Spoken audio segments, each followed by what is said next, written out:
Guys, do you know that the ejaculated spermatozoa, the testicular spermatozoa, the epididymal spermatozoa cannot fertilize?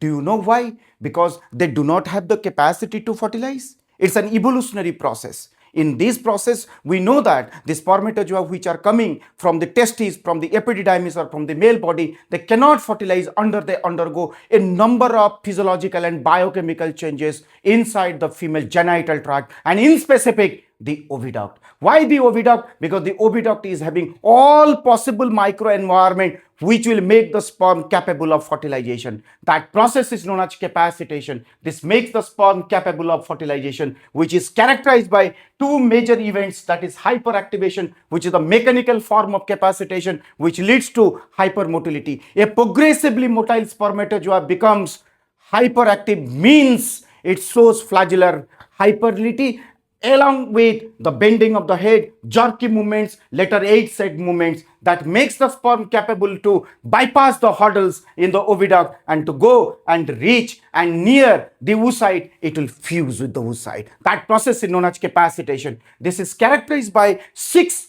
very important events. Number 1, removal of the membrane cholesterol by albumin, which is the major constituent in the oviductal fluid. This leads to membrane organization and increase in the membrane fluidity. The number 2, the inward movement of the bicarbonate, and this causes intracellular alkylation, because intracellular alkylation will further activate almost all the downstream pathways. So that's why this is a key event. In the third process, that intracellular alkylation leads to the activation of the master enzyme, which is known as the soluble adenylate cyclase. This enzyme converts the ATP to cyclic AMP, which is known as the second messenger. Then next, the role of the ion channels come into picture. These are the structures which are present on the sperm membrane, which alters the ionic fluxes and membrane potential changes. That's known as bioelectricity, by virtue of which the sperm gets prepared for the next energy steps. And the number 1 channel, that is disper, which causes influx of the sodium. The inward fluxing of the sodium gets the positivity, that's known as depolarization,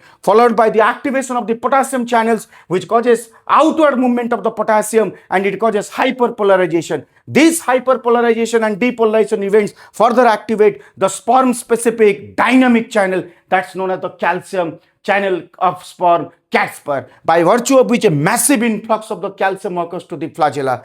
Further, the HB1, the voltage gated proton channels are activated, that causes the H plus to go away and further intracellular alkalization. All these events lead to the 5th step, where the cyclic AMP and all these ion channel activities activate the pKa and the pKc, which are the second, third messenger molecules. They will activate further the proteins which are present in the sperm flagella, which are known as the tyrosine containing, threonine containing, serine containing residues. They will be phosphorylated.